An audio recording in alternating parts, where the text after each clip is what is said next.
Hi guys! Good morning! Today is Thursday here. It's already 2 p.m. Yung baby ko ayun, nasa likod. Katatapos lang kumain. Natapos din ako magluto guys ng isang linggo or more than a week na ulam ng mag-ama. Ito, kaldereta. Adobo na manok.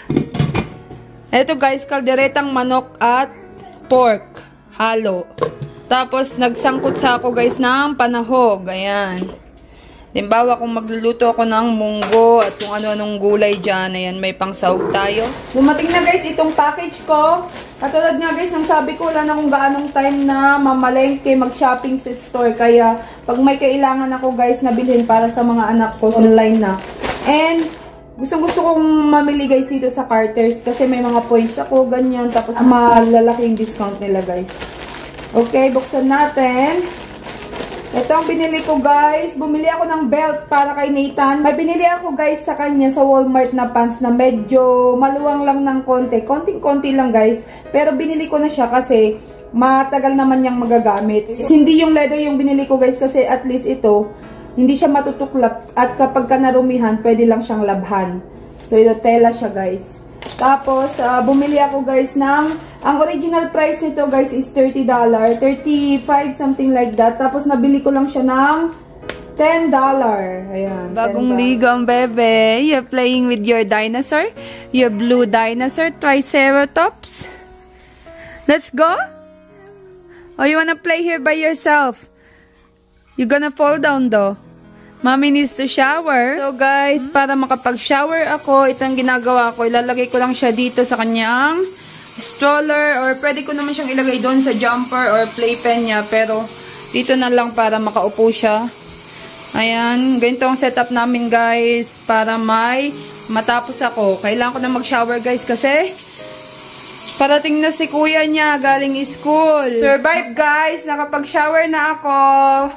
Ito, medyo umiiyak-iyak na siya kasi nainip na. Kon na guys, 3:18 na. Dadating si kuya niya ng 3:27.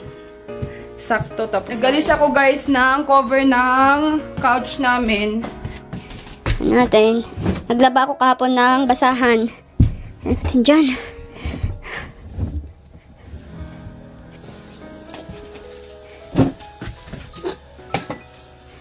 Kung ito guys, Ariel.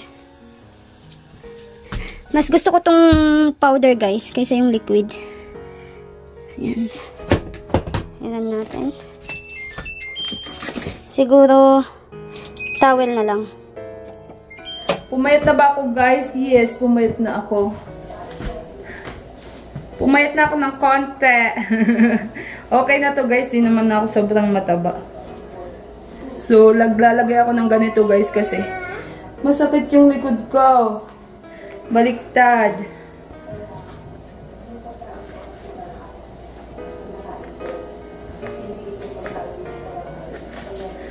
Ayan. Natin tong likod ko. What is it? B. B? Oh. Is that what you did in the school? B? What else? How about this? What is this? The bear. Bear. What color is the bear? Blue. This first. What color is the bear? Blue. Blue. How about this? What is this? What is this? Red. Red. But what is this? Blue. What is this? Boat. Blue. Blue, yeah, I heard you. Blue and brown. To my instruction. There's a cellophane there in the chair inside the bedroom. There's a package on top of that chair. Go get it. Go in the bedroom. Okay, come over here. Okay, open. Wow, you have belt. Look at the belt. That's belt, you see? Oh, Daddy! Daddy! Come on, Hagar. Daddy's the one who bought you. Oh, it's mommy. Come here. It's mommy who bought that. Come here. Give mommy a hug. Hey. It's mommy. Come here. It's my tummy. Oh, what color is your belt? What color? Blue and orange. Good job. You like it? Now you have your own belt. You're not borrowing belt from mommy anymore. Okay? Oh, thank you for helping mama. Hi guys! Kamusta kayong lahat? Sana nasa mabuti kayong kalagayan. Thank you so much sa lahat ng mga nanonood ng aking mga vlogs. Kung bago ka lang dito sa channel ko, I am Joanne. I am living here in the US with my husband Eli together with our 2 sons, Nathan and Ethan. Ayan, ito si Ethan. Naglalaro siya dito sa aking likod. Mag-vlog na tayo guys habang hindi pa siya agitated. So for today's vlog guys, ay i-share ko sa inyo yung mga naging experience ko with the building of our house. And specifically guys, yung mga pinapagawa ko ngayon sa aming bahay guys, yung mga recent na pinapagawa ko ngayon sa aming bahay na diniscuss ko na guys in my previous vlog. Okay, so this one, it will give you an idea guys na kung ito yung mga gagawin ninyo ay these are the possible circumstances or mga disadvantages na pwede nyong ma-experience guys. You might learn from it. Okay, so that in the future, kung gusto ninyo magpagawa ng bahay ay posibleng maiwasan ninyo guys yung mga ganitong problema or disadvantages, consequences. Okay, sa mga nagpapagawa naman ngayon ng bahay guys at hindi pa kayo nakarating doon, you might as well learn from my experience so that pwede nyong mai-navigate guys yung inyong plano sa bahay. Nabanggit ko nga guys noon na ako ay nagpapalagay na ng tiles, and isa sa aking kamalian guys ay pinauna ko nang pinalagay yung tiles guys without putting the ceiling first, and painting as well as yung painting ng wall, okay, loob at labas ng bahay. So isa sa mga pagkakamali ko yun guys, dapat nga ay nauna muna yung painting ng wall inside and out as well as yung paglalagay ng ceiling. Kasi guys, kahit sobrang ingat, hindi mo rin kasi minsan maiiwasan yung mga gas-gas, ganyan, and also hindi mo rin kontrolado yung mga workers na kinuha ng kinontrata mo guys sa ceiling works as well as yung painting. So kahit na halimbawa mayroon kayong kontrata na it is the workers' responsibility to take care of those things na naka-install na sa bahay, minsan kasi guys hindi mo rin sila mamomonitor or masusupervise guys ng 24/7. May mga time minsan na halimbawa hindi na nabubuhat yung andamyo, ganyan, so hindi mo rin maiiwasan guys na magkakaroon ng gas-gas yung mga ibang tiles na naka-install na. And also guys, may mga time na magkakaroon ng accident, minsan hindi mo rin maiiwasan yung mga aksidente guys, ay nahuhulog yung ibang mga mabibigat na item. May mga tiles na nga guys na nagka-crack na. If it is possible guys, siguro kung meron kayong budget ay unahin muna ninyo yung pagpapagawa ng ceiling kung gusto ninyong lagyan ng ceiling yung bahay ninyo, and also yung pag-paint ng inyong bahay kung meron kayong budget. Kung wala naman guys, it is your choice. I'm just sharing with you yung mga naging experience ko ngayon guys sa pagpapalagay ng mga tiles and also sa pagpapagawa ng ceiling at pagpapapaint ng bahay. Okay, and yeah, next guys, hindi naman ligid sa inyong kalaman na nasa ibang bansa po ako. So kung meron kayong chance guys to go home sa mga nagpapagawa ng bahay, I think it will be better guys na nandun kayo sa Pilipinas kung nagpapagawa kayo ng bahay. Kung taga Pilipinas kayo or taga ibang bansa naman kayo, nasa home country ninyo kayo or nandun kayo sa place guys kung saan ninyo pinapagawa na yung bahay. Nang sa ganun guys ay maiwasan yung mga mistakes guys, or yung kasi tayo may mga specific tayong gustong gawin sa bahay na minsan hindi rin naman nagigets nung ating pinagkakatiwalaan or hindi nagigets yung ng ating contractor. So iba minsan yung kanilang ginawa, ganyan. So para maiwasan yung mga ganong problem guys, if it is possible for you to go home, ganyan, para matignan yung pinapagawa ninyo, that's better. Pero nauunawaan ko rin guys yung mga, kasi karamihan ng mga nagpapagawa ng bahay ay mga nasa ibang bansa, mga OFW, mga ganyan.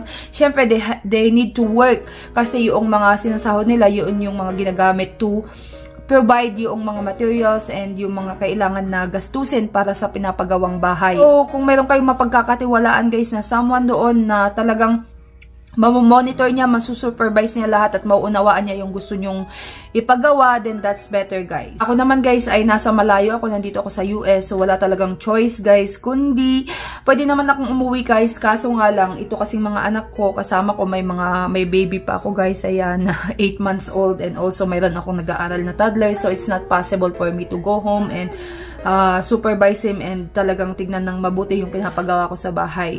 Minsan nagpupuyat ako sa gabi dahil nga magkabaliktad nga guys yung ating oras sa Pilipinas ay kung halimbawa araw doon, gabi dito, ganyan. So most of the time dahil araw sila nagtatrabaho doon, gabi, gising ako minsan guys. So late na ako natutulog para nang sa ganun ay masabi ko yung mga gusto kong sabihin, mga specific na gusto kong sabihin sa bahay, ganyan. Ako sa painting guys and sa ceiling is kontrata. So yun guys is nag-down ako ng 50% and also yung another 50% guys ng aking payment is progress billing yon. So for example kayo guys, nagpapagawa kayo, wag kayong masyadong, although sa kanila naman yun guys, yung pera, yung natitirang pera, pero as someone guys or owner or someone na nagpapagawa ng bahay, medyo controlling ninyo yung pera kasi minsan yung kumukontrata ganyan, as sila ng as, pero hindi pa naman natatapos guys yung certain part ng bahay. So for example, binigyan kanila ng allotted time na matatapos nila in 2 weeks pero hindi pa naman natapos ng 2 weeks, ganyan. Okay, tapos na ibigay mo na almost lahat yung remaining 50%, no? So kailangan guys is i-observe mo rin kung ano yung mga natapos ng gawain bago mo ibigay almost lahat ng bayad sa kanila. Ang mangyayari guys ay minsan as sila ng as nung mga remaining na 50%, pero hindi balance ba yung pag-aas ng pera and then yung gawain na natapos na. So kailangan you have to observe guys kung ano yung natapos nilang gawain bago mo ibigay almost lahat ng mga natitirang 50% na ng total payment. Another problem guys na na-encounter ko, ako kasi guys yung bumili ng halos lahat ng mga materyales sa, for example guys, yung mga gamit sa CR and then yung mga tiles, okay?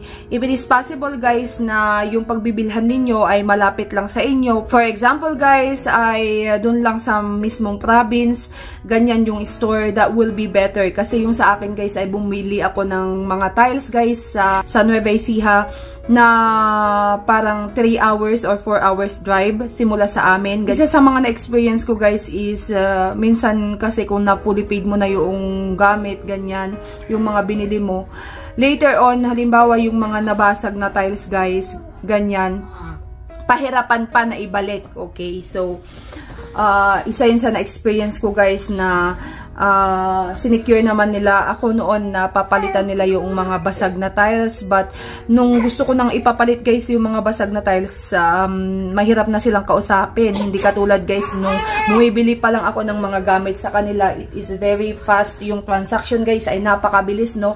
Pero nung gusto ko nang magpapalit ng mga tiles na nabasag, halos hindi nila ako ma-replyan. Okay, so yun guys yung isa sa mga naging problema. So guys, kung kayo po ay bibili ng mga tiles, lalo na yung mga ganyan, tiles at ibang mga item na pwede namang ipapalit kapag ka nabasag or something like that, it is better guys na nasa isang town nyo na lang bilhin kung pwede naman para mas mabilis guys na maipapalit, okay? Mas mabilis na magkaroon kayo guys ng replacement, ganyan, nang hindi na magkakaroon ng abala sa mga tao guys. Baka naman may mga trabaho na silang iba and then nadidelay guys yung kanilang trabaho. So yun yung isa kong advice guys, na kung possible lang naman yung mga design na gusto ninyo ay nandun sa town ninyo, why not? Konti lang naman siguro yung magiging differential. Yun guys yung aking mga na-experience. Sana guys, you might as well learn from it. I learned my lesson. So maybe soon kapag ka magpapatayo ako guys ng aming rest house or bahay bakasyonan sa ibang city guys, I will do it better next time. And talagang ganun guys, kailangan solusyonan na lang yung mga naging problema, no? So yun guys. Pakita ko sa inyo guys kung paano ako mag food prep sa mag-ama. Ganito guys yung ginagawa ko. So ilalagay ko lang siya sa fridge. Yung iba sa freezer. Kung gusto nila, ipainit na lang nila sa microwave. 1 linggo nilang ulam or 2.